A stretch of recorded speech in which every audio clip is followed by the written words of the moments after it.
गुजरात का चौधरी खानदान सियासी टूट फूट का शिकार। चौधरी शुजात के भाई चौधरी वजाहत ने अपनी नई सियासी जमात बनाने का ऐलान कर दिया।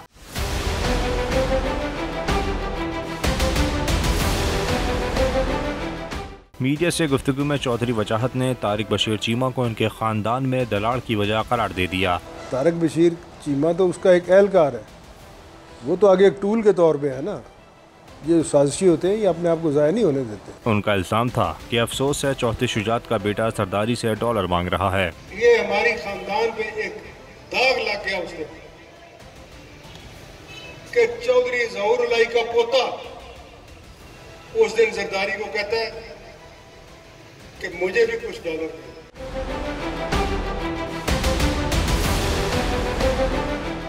चौधरी वजाहत ने कहा, चौधरी शुजात हुसैन को उनके बेटों ने यरकमाल बना रखा है।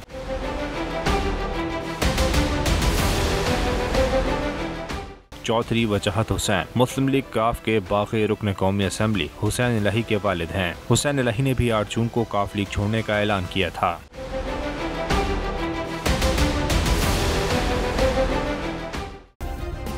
सब्सक्राइब करें और बेल दबाएं ताकि कोई खबर रह न जाए।